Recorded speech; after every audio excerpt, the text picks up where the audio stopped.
podcasts de la ville oisonnaise, votre podcast actu sur l'Oison. Au programme de ce 51e épisode, le festival de la Sainte-Barbe qui se déroulera l'après-midi du samedi 30 novembre sur le site de la cantine Daniel Guidé dans la cité Lui. Et pour en parler, je reçois Madame Marie-Hélène Marlier, conseillère municipale déléguée. Marie-Hélène Marlier, bonjour. Bonjour Mathieu. Tout d'abord, qui était Sainte-Barbe ? La fête de la Sainte-Barbe est une fête consacrée à Barbara d'Héliopolis, dite Sainte-Barbe, et surnommée la Sainte du Feu, célébrée chaque 4 décembre. Sainte du Feu car d'après la légende, une des légendes, Barbara, qui fille d'un riche païen d'Iscore, devint très belle en grandissant. Et pour la protéger de tous, son père la fit enfermer dans une tour. Elle se convertit au christianisme et fut condamnée à la peine capitale. C'est son père qui fut désigné pour exécuter la sentence et malgré tous les supplices subis, elle refusa de renoncer à sa foi. Son père, au moment de passer à l'acte ultime mortel, fut frappé par la foudre et réduit en cendres. Sainte-Barbe est la patronne de nombreuses professions telles que les pompiers, les soldats du génie, les artificiers, les démineurs, les artilleurs, les canonniers, les mineurs et bien d'autres encore. Comment en est-on venu à la célébrer ? Dans notre bassin minier, les fêtes de la Sainte-Barbe sont sacrées. Cette journée festive du 4 décembre a été déclarée officiellement chômée par les mineurs en 1951. Et à l'époque, les mineurs se retrouvaient dans les cafés pour faire la fête. Pour en revenir aux festivités du 30 novembre, qu'y aura-t-il en termes de spectacle ? Le feu, le bruit et la lumière, tous ces éléments qui rythmaient la vie de la mine ont traversé des siècles, pour renaître désormais en festivités organisées par certaines municipalités attachées à leur histoire. C'est notre volonté à Loison-sous-Lens, puisque le samedi 30 novembre prochain, ici même, dans les alvéoles de la cantine Guidée, rue de Vouges, nous célébrerons la Sainte-Barbe.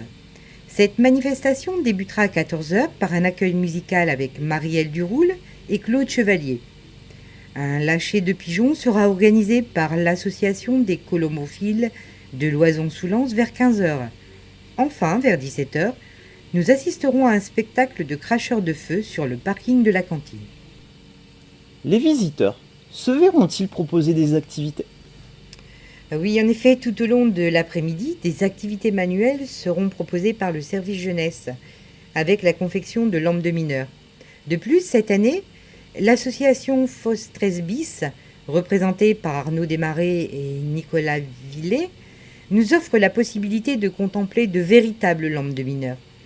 L'association des géants lensois, représentée par Claude Gillot, nous met à disposition 2 géants, Rosalie Tata et Taraderus. Y aura-t-il d'autres événements qui ponctueront cet après-midi ? Oui, le public se verra offrir le traditionnel goûter, ou casse-croûte, vers 16h, autour d'un café, d'une bistoule et d'un morceau de tarte au sucre. Pour terminer en beauté cette journée, accompagnés des géants, Rosalie et Taraderus, nous déambulerons dans le quartier de la Cité 8 pour une retraite au flambeau, à laquelle tous les habitants sont bien évidemment conviés. Le fait que les festivités se tiennent en lieu et place de la Cité 8, est-ce un hasard ?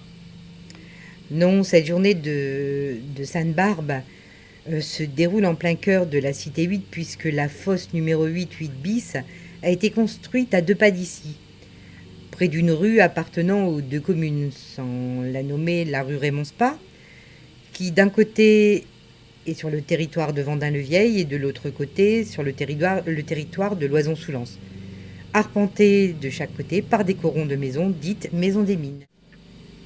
34 ans après la fermeture du dernier puits d'extraction de charbon, est-ce que cela a encore du sens de fêter Sainte-Barbe de nos jours ?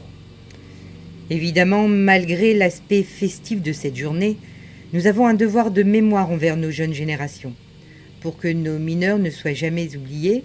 Dans un monde où tout est technologie avancée, n'oublions jamais que nos ancêtres descendaient 300 mètres sous terre pour extraire le charbon, richesse incontournable de notre région et de notre pays fin 19e et début du 20e siècle. Plusieurs sites sont d'ailleurs dédiés aux souvenirs du passé minier, comme le Ward, la maison syndicale des mineurs, la fosse 9 bis entre autres. Selon vous, quelle est la place de ce passé minier aujourd'hui ?